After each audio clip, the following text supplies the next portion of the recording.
Coming up on Carib Nation Television, a conversation with Jamaica's top diplomat in these United States of America.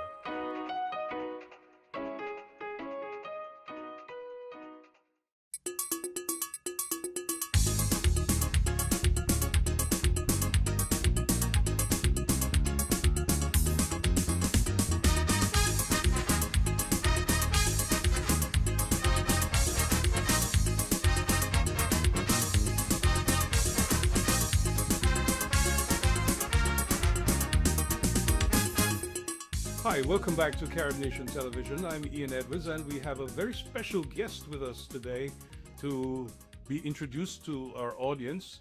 We're speaking of none other than Jamaica's 14th ambassador to these here United States of America. Actually, some people give you the full title, Ambassador Extraordinary and Plenipotentiary. His Excellency Major General Antony Anderson. Welcome, Ambassador Anderson, to Carib Nation Television. Thank you, Ian. Glad to be here. And this is, of course, your first introduction to this part of the diaspora. We know that you are not a stranger to other parts of the diaspora, but certainly to the DMV at large. Yes. Ambassador Anderson, it's been a whirlwind of 2 months and change since you've been here, or not quite 2 months yet. Like 2 months. Right. You've been to the OAS where you presented credentials as the Ambassador and Permanent Representative to the Washington, D.C. headquartered Organization of American States, of which Jamaica has been a member since the late 1960s, a few years after independence. And you have actually very eloquently stated Jamaica's case in your own words, at the Hemisphere Forum. You've even led Jamaica's delegation recently to the Annual General Assembly in Antigua, Barbuda. Yes. So we know that you are more than not just capable, this is familiar territory for you, given the previous roles you play, elevating Jamaica on the international stage and certainly helping Jamaica's leadership within the Caribbean community of nations. How do you describe the last few weeks since you've been here in Washington, D.C.? It's been very busy so far. As you said, as soon as I got here, presented to the State Department, then presented to the OAS soon after, reading myself into the OAS so that I could lead the delegation to the General Assembly in Antigua and Barbuda about 2 weeks after, 2 or 3 weeks after getting here. But I've also had a chance to go to meet with some of our diaspora in Atlanta, somewhere that I have to go back to again, because there was other parts of the diaspora that I didn't get a chance to meet with. But it was for a charity event, and a charity that supports inner city youth's education in Jamaica, but also in Atlanta. And so it was important to support them. I think it's a very worthy cause. And it also gave me an opportunity to meet some of the diaspora there and other persons. And reconnect with some friends. And reconnect with some friends also. Yes, and I'm sure it was heartwarming when you saw how much was being done to support efforts within Jamaica itself by the diaspora. Absolutely. And just how well positioned some of our diaspora members are within the communities that they've chosen to live in, within the state, within their city, where they have integrated themselves. They are net contributors to the life and the society within those communities. And it's really good to see Jamaicans do that. I got a chance to visit some of the businesses that are Jamaican owned and see how well they are doing. They're doing fantastically and growing, and we want to see more of that, and of course more connection back home with Jamaica and these businesses and so on. So it was a good opportunity for that. I also got the opportunity to meet with the Chamber of Commerce there. So it's something we're always looking at. In fact, the commercial business ties with the United States and the various states, those constitute one of the pillars of Jamaica's relationship that the government has been trying to build over many decades, and you no doubt will take that even further. Well, certainly that's the intention. I believe we can. Not only are we going to seek to broaden the net on our diaspora, because we still have a lot of people who are not that engaged. I mean, they're very supportive of Jamaica, and they will fly the flag as well as they enjoy, both countries, the home that they've come to. A lot of them are U.S. citizens, but they still have an attachment to Jamaica. So we can widen that net and find new ways, or perhaps revive some old ways of having our diaspora engage with the country. That matters. I think that connection is significant, especially when you get to second and third generation persons here in the United States. Because Jamaicans have this unique ability of integrating into a society and then moving up in that society and becoming icons within the society that they have now within 2 or 3 generations. It's really good. Which is why we were talking earlier about the Jamaican presence in so many other countries, including in Latin America, and the literal leadership role many have risen to in those societies. Yes. Yes. Now let's step back a little bit. You came to Washington. This has been your very first diplomatic posting, but you have been holding the flag of Jamaica for a long time, wearing different hats. Give us a little bit of your background. So I spent a long time in the military, in the Jamaica Defence Force, the last 6 years of which I was the commander of it, the Chief of Defence Staff. During that military service, back in 2006 into 2007, I worked for CARICOM in the role as a planner and then the regional operations commander for the security arrangements, the CARICOM security arrangements around Cricket World Cup 2007. So we did the planning for that, and then, I had the privilege of overseeing the execution of those plans throughout the region. And, history will record that went very well. It allowed me also to do a lot of travel within the region, but also engage different governments in the region. It's probably a unique opportunity to do that at that stage.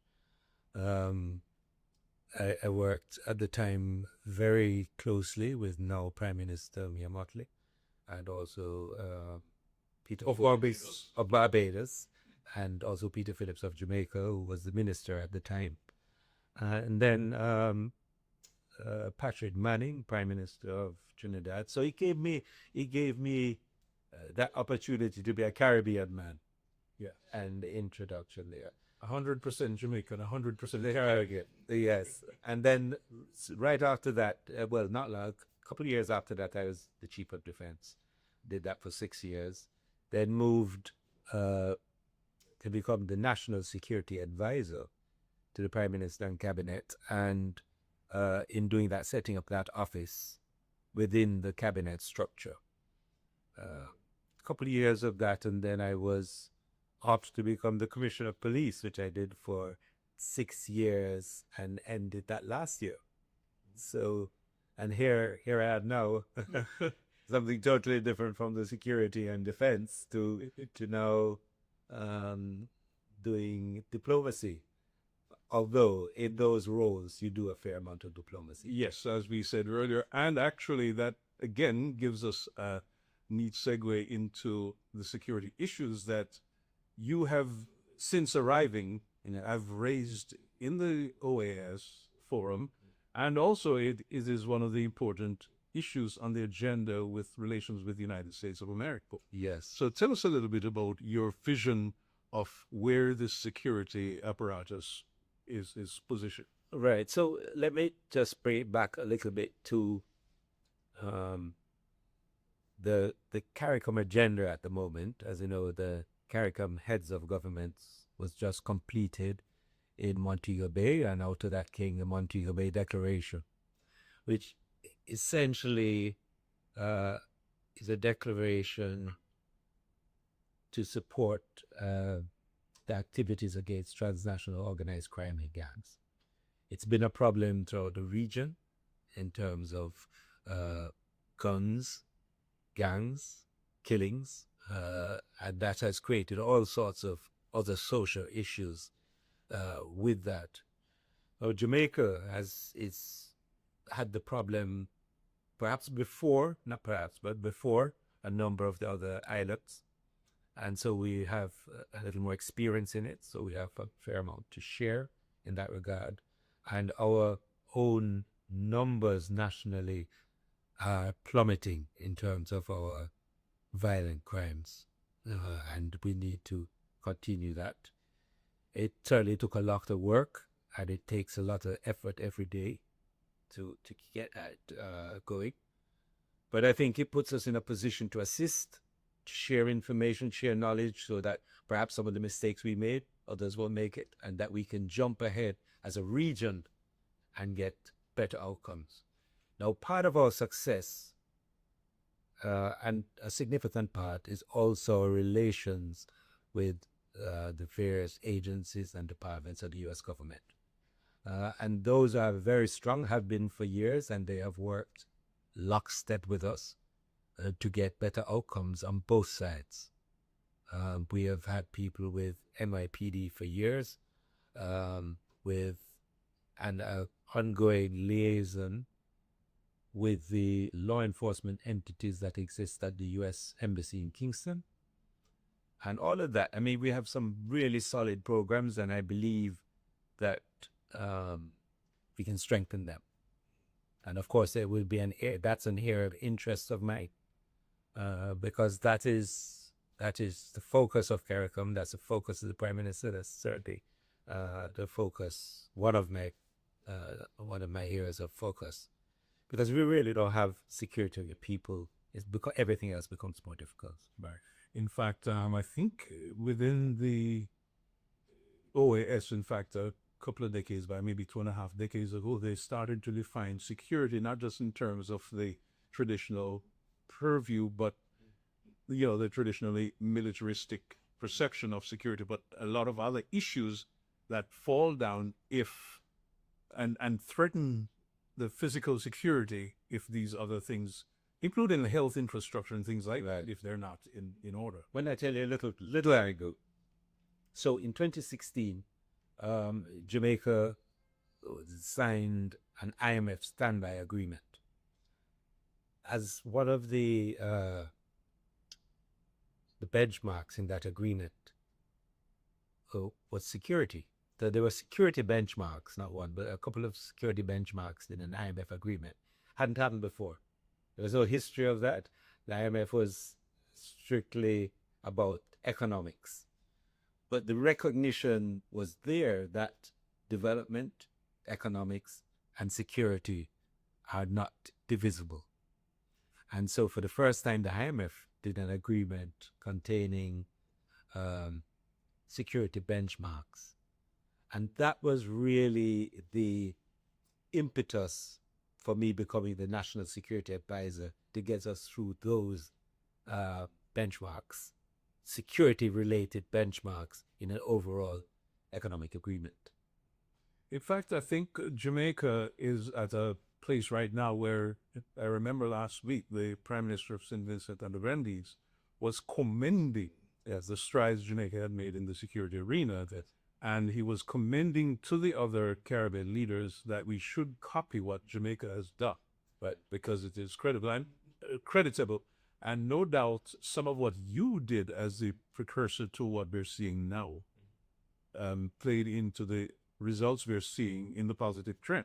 Right. Well, there's, these things don't happen overnight, and it requires countries to focus and invest in security to the extent that you can. Obviously, different economies will allow for different levels of focus, different levels of investment, but also to be clear on your plan to design and structure your security arrangements to suit your circumstances.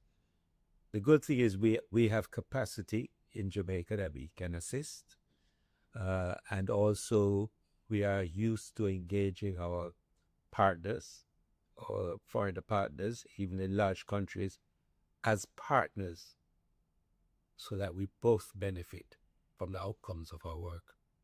One other little point on the security issue to get your perspective on this. Because a lot of times people tend to think security is just a matter for governments alone.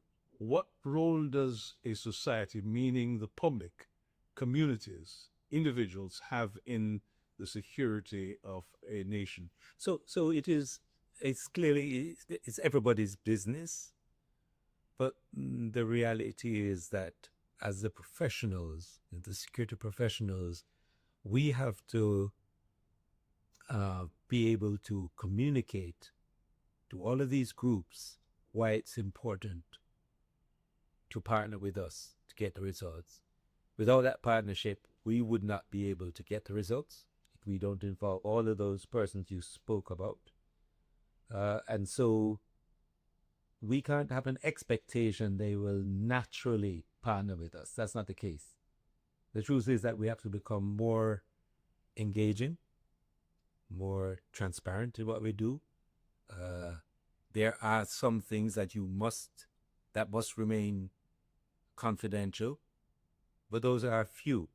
The majority of things that I've found that if you can engage your public in an ongoing conversation, your public are reasonable people that will support you. And you see that the media, the mass media in particular of communication, have a crucial role in all this. They have, but sometimes you also have to reach people where they are. And a lot of them are on social media. And so you need a strong social media presence to go along with that mass media presence to get your message out. And you sometimes you have to give your message directly, so it's unfiltered from you to your listener. Indeed. Speaking of which, to shift to another subject, you are arriving in Washington at a juncture where we see the whole thing of immigration and these issues popping up. In some cases, there are things being spread on social media that don't necessarily apply to Jamaica. What is your primary message to Jamaicans who walk around in fear and all of that in the current atmosphere, especially within the United States and there? Right. So that obviously there's been a lot of fear, and I know in the early days there were a number of meetings to try and allay some of the fears, but it's really to be clear on what the positions are, and that's part of our bilateral work to understand the administration's not the overall position, because that has been made clear. It's just how we execute it in a way that preserves the dignity of our arrangements, of the benefits of bilateralism, and of course the dignity of our people and sovereignty, and all of those issues arise. We have worked, I believe, so far, and all the reports coming to me is that we have worked well with the administration. It's been a smooth, we've managed to smooth whatever hiccups there were. And when there's a gap in information, we engage to try and seek that. But on the other side, the position of the government has been made clear, of Jamaica, that we are the home for all Jamaicans. So any Jamaican has a home in Jamaica. So if it's not working out for you wherever you are, not just in the United States, there's a place for you in Jamaica. Now, as the return of Jamaican citizens to Jamaica has increased, we have put arrangements in place to receive them in Jamaica. I know the government, there's a whole working group around that to make sure that we provide for and work with the persons being returned, and how we also gather information from them who return in a way that we can feel pretty sure that we're securing Jamaica as well. Because we're talking about those who've returned voluntarily or involuntarily. So, but even within the involuntary return, Some persons it's overstaying and immigration, other persons it's criminal activities, and the range of reasons. And there's been an increase in people requesting to go home. So, as I say, the team here has been working with their Department of Homeland Security and ICE counterparts and liaisons, and at the working level, it works pretty well. And where there are hiccups, then we work through those. And I know it's not overstating the case to say that you're one of the hardest working ambassadors in Washington, because not only do you have the bilaterals, you have the multilaterals to deal with as well in terms of the international organizations to which you're accredited. Yeah, the World Bank, the OAS, the IMF, the Inter-American Development Bank, and a few others. Right, but I don't know any other life other than hard work. That's been the story of my life. Which is why you were sent here, because you know the saying, the reward for hard and good work is more hard and good work. I guess so. So, let's talk a little bit now about your as it were, parish, your diaspora work across the United States. You're accredited to all 50 states. Yes.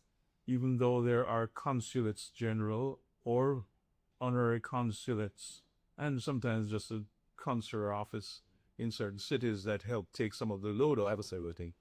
But you are the senior Jamaican diplomat in the United States. Actually, most people have it that the posting in the United States is the plumb Jamaican diplomatic assignment.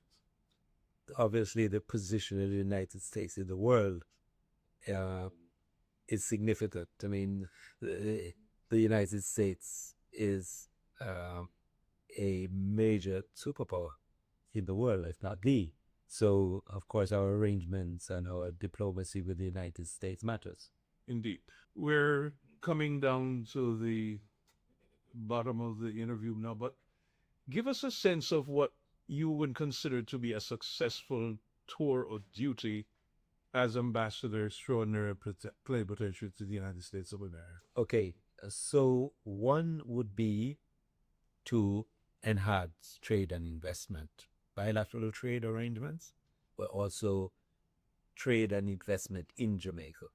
So whether that comes through the diaspora or just for American business coming to Jamaica to nearshore, perhaps new areas of investment that we haven't had previously, but it just makes sense because Jamaica is putting everything in place to attract investment in terms of trying to reduce the bureaucracy around that process, to invest in the infrastructure required to have that sort of thing, and get that going, and creating special economic zones which allow for discussions around different types of arrangements and so on. So that I see as a win. So we're after that. Finding new and broader ways to get the diaspora involved in Jamaica, making the connection stronger as we can deepen it, get diaspora investment in Jamaica, not because they're Jamaican only, but mainly because it makes sense to do business in Jamaica. You can make a profit. You can, at the same time as making a profit, add to the jobs, the development of the country, of your country. But mainly because it's a good business decision to do so. So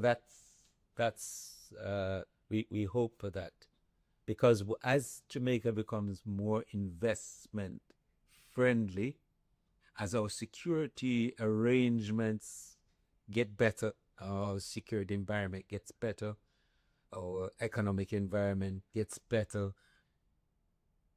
Jamaica will become, and you can feel it, you're just there where Jamaica will become that place where you get the flood of investment. I don't want our diaspora to be left out of that and it gets too difficult, too expensive.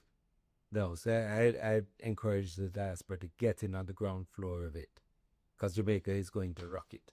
And speaking of rockets, the whole ultimate objective is to position Jamaica to be so much further along the development path. Yes. Very soon we'll be talking about Jamaica as a first world society.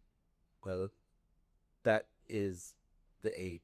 The aim is really to get the country to become that. We have been in conversation with the Ambassador of Jamaica to the United States of America, His Excellency Antony Anderson, and he's been giving us some insight into his priorities in developing even further the Jamaica-United States of America relationship. Ambassador. Well, I mean, that certainly as one of our key partners in all of this is the diaspora.